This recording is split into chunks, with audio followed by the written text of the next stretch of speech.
और इस वजह से क्या होता है, जो हमारी गौ के और संस्कृति के जो विरोधी लोग होते हैं उन्हें बोलने का मौका मिलता है कि भाई गौपालन में तो क्रूरता होती है, क्रूरता होती है, उनके बछड़े के हिस्से का दूध छीन लिया जाता है। वो कहीं न कहीं उनकी बातों में भी सच्चाई है, लेकिन अगर हम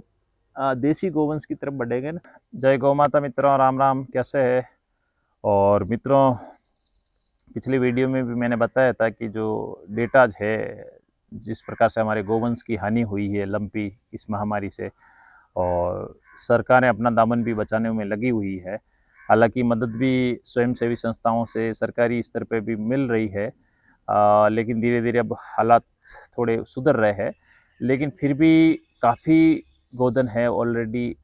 ख़त्म हो चुका है, नष्ट हो चुका है, जिसको शायद हमें लगता है कि इसकी रिकवरी में बरसों लग जाएंगे। वापिस ऐसे गोधन को अच्छी गायें बनाने में हमें काफ़ी समय लगेगा। तो इसमें जो मेरा अनुभव है ग्राउंड का, हो सकता है हर क्षेत्र में अलग अलग रहा हो, लेकिन मेरा अनुभव मैंने जो मेरे क्षेत्र में वेस्टर्न राजस्थान में देखा है कि इससे कौन सी गाय ज़्यादा प्रभावित हुई है। हालांकि कम से ज़्यादा हर प्रकार का गोवंश, हर प्रकार की ब्रीड जो नस्ल है वो प्रभावित हुई है। लेकिन अ, अगर मैं देसी गोवंश की बात करूं तो देसी गोवंश की रिकवरी जो रेट है, अगर कंपैरिजन देखें दूसरी ब्रीड से तुलना करें, चाहे जैसे हमारे वेस्टर्न राजस्थान में ज़्यादातर ये अपने थारपारकर है, सांचोरी है, कांकरेज है, कहीं गिर है, तो ये नस्लें हैं वो काफ़ी ज़्यादा तादाद में है। तो इनमें बहुत सी गायों को, मतलब अगर कहूँ तो मोर देन 80% को लंपी से गुजर चुकी है या हुआ है। और कई जो से पहले वैक्सीनेशन करवा लिया था या कुछ प्रिकॉशंस ले लिए थे, दवाई वगैरह, देसी दवाएं भी काफ़ी इसमें, इवन एलोपैथी के साथ साथ देसी दवाओं का बहुत ज़्यादा अच्छा योगदान और रोल रहा है कि रिकवरी करने में। तो जो देसी गायों के लंपी हुआ भी है तो उनकी रिकवरी रेट बहुत अच्छी है, जो मैंने ग्राउंड लेवल पे अपने अनुभव से मैं बता रहा हूँ। तो उनमें हालांकि मौतें तो हुई है, वो भी देसी गोवंश की भी हानि हुई है, लेकिन फिर भी अगर मैं कंपैरिजन करूँ तो जैसे हमारे क्षेत्र में जैसे कई लोग, मैंने देखा है कि ज़्यादा दूध में जो शहरों के आसपास में तबेले चलाते हैं या शहरों के अंदर चलाते हैं, वो ज़्यादातर एक्जोटिक ब्रीड की गाय यानी विदेशी नस्ल की एचएफ और जर्सी वगैरह रखते हैं, जिसको अपन जैसे मारवाड़ी भाषा में या लोकल जैसे एचएफ जर्सी, लोगों को ज़्यादा वो उसके बारे में नॉलेज नहीं है, वो एचएफ जर्सी ने कह के उसको कहता है कि अमेरिकन नस्ल की गाय है, तो अमेरिकन नस्ल की गाय हैं। तो वो भी काफ़ी, मतलब देसी से ज़्यादा तादाद में जो जिनका ज़्यादा दूध था, तो वो काफ़ी प्रभावित हुई और काफ़ी मरी है, वो उसका हानि भी हुई। और सबसे ज़्यादा अगर प्रभावित की बात करूं, क्योंकि देखो मैं जोधपुर, पाली जो हमारे आसपास बड़े शहर है, छोटे कस्बे हैं, जैतारण वगैरह है, तो यहाँ क्या दूध की सप्लाई के लिए आजकल क्या है कि हमारे जो लालच की प्रवृत्ति ने, हमने क्या है कि दो नस्ल को मतलब एग्जोटिक और देसी नस्ल को मिक्स करके आजकल गिर क्रॉस का चलन, इसके बारे में मैंने काफ़ी पहले वीडियो में भी बताया था कि लोग गिर क्रॉस के पीछे पड़े हैं, लाखों रुपए देते हैं, देसी नस्ल का पैसा नहीं देते उसके पीछे, क्योंकि उसका 10-15 लीटर दूध होता टाइम का, और उसको दूध बढ़ाने के लिए गिर के साथ में एचएफ का सीमन डलवा दिया या एचएफ से क्रॉस करवा दिया, और वैसे करके गिर क्रॉस के पीछे पड़े। और सबसे ज़्यादा गायें हैं वो गिर क्रॉस की ख़त्म हुई है, जो ये क्रॉस ब्रीड है ना ज़्यादा दूध वाली, ये गायें जो है लंपी से सबसे ज़्यादा प्रभावित हुई है। इवन मैं अभी 2 दिन पहले ही जोधपुर में था, तो जोधपुर में मैंने देखा जो नगर पालिका की, जो वहाँ की नगर निगम की गाड़ियाँ चलती है, वो बड़े ट्रैक्टर के पीछे काफ़ी लंबा एक ट्रॉली होती है, जो ट्रॉली उस हिसाब से ज़मीन से उतनी ऊंची होती है, गायें उसमें आ जाए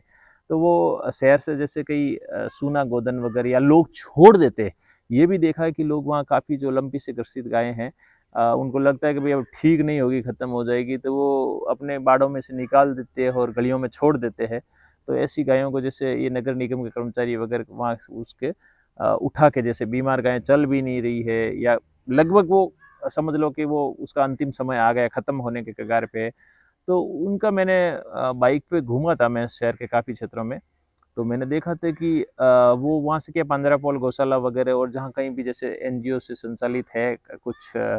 मदद मिल सके, वहाँ उस ट्रॉली में डाल के लेके जाते हैं। तो मैंने देखा कि वो जो तादाद है इन गिर क्रॉस गायों की, जो काफ़ी ज़्यादा है,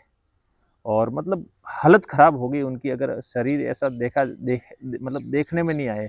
इस प्रकार से डरावना और विभत्स हो गया। तो कहीं न कहीं मुझे ये लगता है कि मतलब मैं ऐसे हवा-हवाई नहीं कह रहा हूँ, मैं ग्राउंड रियलिटी बता रहा हूँ कि काफ़ी लोग जैसे अपन अपनी लालच में ये कर तो लेते हैं कि भई हम उसको ब्रीड 2 ब्रीड को मिला कर दूध ज़्यादा बढ़ा लिया और फिर उसमें अपने स्वार्थ दिखता है। लेकिन कहीं न कहीं वो ब्रीड है, जो नई ब्रीड है, वो हमारे नए इस माहौल में एडॉप्ट नहीं हो पा रही है और जब इस प्रकार की बीमारी आती है, तो वो अपने आप उसके अगेंस्ट रेज़िस्ट ही नहीं कर पाती। उसका बीमारी के मतलब उसके विरोध में उसमें रोग प्रतिरोधक क्षमता उसमें विकसित ही नहीं हो पाती और वो तुरंत रोग के चपेट में आ जाती है और ख़त्म हो रही है। और इसमें फिर ख़ैर नुकसान तो किसान का हो ही रहा है क्यों कि ये गायें महँगे-महँगे दामों पे लाई गई, पैसे ज़्यादा दिए गए और ज़्यादा दिए गए तो देखो एक गाय अगर ख़त्म हो रही है तो 70-80 हज़ार लाख रुपए का नुकसान हो रहा है किसी के, तो वो भी मतलब किसान को खुद को ही सहन करना पड़ता है। तो मतलब कहीं न कहीं मुझे ये लगता है कि ये आपदा है, महामारी है, सरकारी मदद भी हो रही है, एनजीओज़ भी कर रहे हैं, स्वयंसेवक अपने लेवल पे भी हर गाँव में ग्रामीण जन भी कर रहे हैं। लेकिन हमें कहीं न कहीं अगर अब भविष्य का विज़न एक देखना है, अगर हमें आगे के लिए बढ़ना है, तो सोचना ये है कि हमें आने वाले समय में जो देसी नस्लें हैं, अपनी क्षेत्र की जो लोकल ब्रीड है, उस पे अगर काम करेगा तो हो सकता है हमें ज़्यादा सफलता मिले और आने वाले समय में आपको दावे से कहता हूँ इस बीमारी की वजह से आने वाले में समय जो दूध की और मिल्क प्रोडक्ट्स की इतनी भयंकर कमी आने वाली है बशर्ते कि नकली या जो केमिकलाइज़ है वो सप्लाई ना हो जाए, तो आने वाले समय में आप देख लेना दूध और मिल्क प्रोडक्ट्स के दाम भी बढ़ेंगे। इसका असर मार्केट पे देखने को ज़रूर मिलेगा और हालाँकि ये अलग विषय है कि देसी गोपालन जो है वो उतना फ़ायदे का नहीं है क्योंकि मार्केट में रेट नहीं मिलती है, ये भी एक सच्चाई है। लेकिन जो कोई भी व्यक्ति अपने परिवार के लिए, अपने परिवार के अच्छे के लिए है, तो मेरे हिसाब से आगे हमें देसी गोवंश की तरफ बढ़ना चाहिए।